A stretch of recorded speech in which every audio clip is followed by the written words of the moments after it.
अगस्त 1973 में यान Eric Olsen नाम के एक व्यक्ति ने स्टॉकहोम की एक बैंक क्रेडिट बैंकन के 4 कर्मचारियों को बंधक बना लिया। उसने बंधकों को बैंक की तिजोरी में 6 दिनों तक कैद करके रखा था।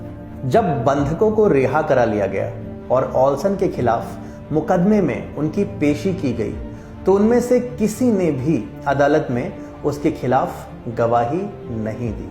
यही नहीं, बाद में वे उन्हें मिलने जेल भी जाते रहे। अपहरणकर्ता और अपहृत के बीच के इस विचित्र प्रेम को आगे चलकर स्टॉकहोम सिंड्रोम का नाम दिया गया। नमस्कार, मैं हूं अतुल मिश्रा और मैं लेकर आया हूं भारत के इतिहास की एक ऐसी कहानी जो हम सबको सोचने पर मजबूर करती है, और ये कहानी है भारत के स्टॉकहोम सिंड्रोम की। स्टॉकहोम सिंड्रोम सिर्फ अपहरणकर्ता और अपहृत के बीच ही नहीं, बल्कि उत्पीड़क और पीड़ित के बीच भी कभी कभी देखने को मिल जाता है। अब जरा सोचिए, जिन यहूदियों को हिटलर ने बेरहमी से मौत के घाट उतारा था, वो अगर हिटलर के गुण गाने लगे तो कितना अजीब लगेगा ना। लेकिन इजराइल में आपको हिटलर या उसकी नाजी पार्टी का महिमा मंडन करने वाला एक भी स्मारक, एक भी स्तंभ नहीं मिलेगा। वही बात जब भारत की आती है तो विषय थोड़ा पेचीदा हो जाता है। दशकों के धर्मनिरपेक्ष सरकारों ने देश को स्टॉकहोम सिंड्रोम का एक गढ़ बना दिया है, जो ना सिर्फ विचित्र है बल्कि दुखद भी है। देश की राजधानी दिल्ली को ही ले लीजिए। यहां औरंगजेब से लेकर तुगलक तक सबके नाम से सड़कें बनवाई गई। हालांकि औरंगजेब का नाम बाद में हटा दिया गया, लेकिन इनके सारे वंशज आज भी सेंट्रल दिल्ली के सबसे महत्वपूर्ण सड़कों को घेर कर बैठे। लेकिन स्टॉकहोम सिंड्रोम का सबसे ज्वलंत और शायद सबसे शर्मनाक उदाहरण मिलेगा बिहार में। चलिए आपको लेके चलता हूं बिहार की यात्रा पर। गंगा नदी के असीम विस्तार के किनारे फैला है बिहार, जिसकी आंखों ने सब देखा है। साम्राज्यों का उत्थान और पतन, विजेताओं का जय घोष, पराजितों का करुण क्रंदन। तब बिहार देश ही नहीं बल्कि दुनिया के लिए भी एक अति महत्वपूर्ण राज्य था। बिहार के विभिन्न क्षेत्रों के नाम हमारे पुराणों और महाकाव्यों में आते रहते हैं। वो चाहे मगध के शक्तिशाली राजा जरासंध के लिए हो या मिथिला की सीता माता के लिए। मध्यकाल में बिहार अपने वैभव के चरम शिखर पर था। बंगाल से पंजाब तक फैले नंद वंश के साम्राज्य का केंद्र बिंदु बिहार में ही था, जो मौर्यों के राज में और भी विशाल हो गया।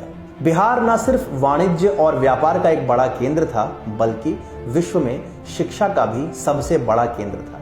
यह बिहार ही था जहां था विक्रमशिला विश्वविद्यालय, और यह बिहार ही था जहां गर्व से खड़ा था नालंदा विश्वविद्यालय। नालंदा संस्कृत शब्द नालम और दा से बना है। संस्कृत में नालम का अर्थ कमल होता है। कमल हिंदू और बौद्ध धर्म में ज्ञान और विद्वता का प्रतीक रहा है।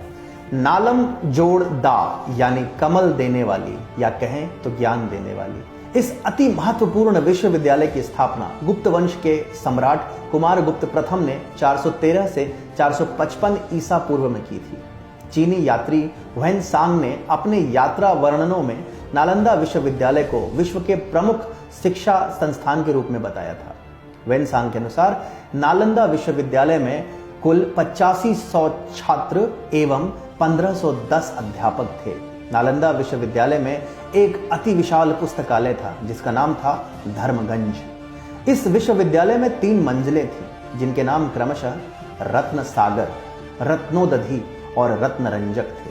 महायान बौद्ध धर्म के इस शिक्षा केंद्र में हीनयान बौद्ध धर्म के साथ ही अन्य धर्मों के तथा अनेक देशों के छात्र पढ़ते थे। यहाँ धर्म ही नहीं, राजनीति, इतिहास, ज्योतिष, भूगोल, विज्ञान आदि की भी शिक्षा दी जाती थी। जहाँ एक ओर हिंदू धर्म के वेदों और चिकित्सा सूत्र का अध्ययन होता था, वहीं बौद्ध त्रिपिटका के तीनों विभाग यानी कि विनय, सूत्र और अभिधम्म की शिक्षा भी होती थी। जैसे आज किसी आईवी लीग स्कूल में जाने के लिए कठिन परीक्षा देनी होती है, वैसी ही परीक्षा नालंदा विश्वविद्यालय में प्रवेश के लिए भी होती थी, और विश्व के सबसे मेधावी छात्र ही यहाँ पढ़ पाते थे। और एक दिन सब कुछ खत्म हो गया। ज्ञान का ये गढ़ खंडहर बन गया, और ये सब किया मोहम्मद बिन बख्तियार खिलजी नाम के एक क्रूर आतताई ने। बख्तियार खिलजी एक धर्मांध और सनकी आदमी था, जो बाद में कुतुबुद्दीन ऐबक की सेना में सेनापति बना।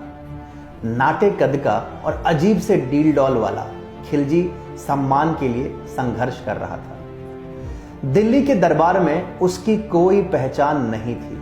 ऐबक की सेना में उसे शामिल करने से मना कर दिया गया था, लेकिन बिहार में उसके द्वारा बहाई गई खून की नदियों के बाद उसका सम्मान बहुत बढ़ गया था। ये जानकर कि नालंदा विश्वविद्यालय बौद्ध धर्म का एक महत्वपूर्ण केंद्र है जहां हिंदू धर्म से जुड़े अनेकों विषयों की पढ़ाई भी होती है, बख्तियार खिलजी और उसके आक्रांताओं की सेना ने शिक्षा और धर्म के इस महान केंद्र को तहस नहस कर दिया। यहाँ के शिक्षकों को मौत के घाट उतार दिया गया और जो बचे वो तिब्बत की ओर पलायन कर गए। खिलजी ने यहाँ के पुस्तकालय में आग लगा दी। ऐसा कहा जाता है कि जब बख्तियार खिलजी ने नालंदा को जलाया तो उसका पुस्तकालय भवन 3 महीने तक जलता रहा। नालंदा के विनाश की विस्तृत जानकारी मिन्हाज उस सिराज द्वारा लिखित तबकात नासरी में वर्णित है। पुस्तकें जलाना और शिक्षकों को मारना आतंकवादियों की विरासत रही है। आज भी हमें ऐसी घटनाएं सुनने को मिल ही जाती है। आज भी जब आईसिस जिस भी शहर पर कब्जा करता है वहां की दुर्लभ पांडुलिपियां और पुस्तकों को जला देता है। कुछ साल पहले ही इराक के मोसुल के एक सार्वजनिक पुस्तकालय को आईसिस ने बम से उड़ा दिया था, जिससे 8000 से ज्यादा पुस्तकें जलकर राख हो गई। अब आते हैं स्टॉकहोम सिंड्रोम पर। सोचिए, जिस आक्रांता ने शिक्षा और धर्म के इस महान केंद्र को जलाकर भस्म कर दिया, हमने उसके साथ क्या किया? हमने दिया उसे एक अमूल्य उपहार।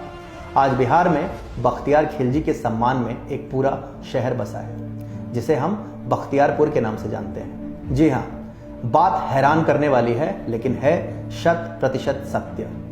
बख्तियारपुर बिहार की राजधानी पटना के अंतर्गत ही आता है। बिहार के वर्तमान मुख्यमंत्री श्री नीतीश कुमार का जन्म बख्तियारपुर में ही हुआ था। बख्तियारपुर दानापुर रेलवे जोन का एक अति महत्वपूर्ण स्टेशन भी है। नालंदा विश्वविद्यालय के भग्नावशेषों से यह शहर मात्र 40 किलोमीटर की दूरी पर है और अगर आप रेल मार्ग से नालंदा विश्वविद्यालय जाना चाहते हैं तो आपको बख्तियारपुर से होकर ही जाना पड़ेगा। स्टॉकहोम सिंड्रोम का इससे शर्मनाक उदाहरण शायद ही आपको विश्व में कहीं भी मिलेगा।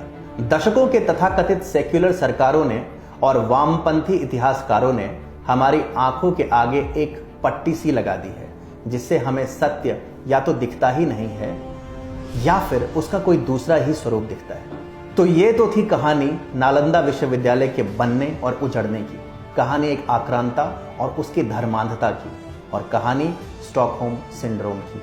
ऐसी ही कहानियां लेकर मैं आता रहूंगा आपके बीच अनटोल्ड हिस्ट्री के आगे के एपिसोड्स में।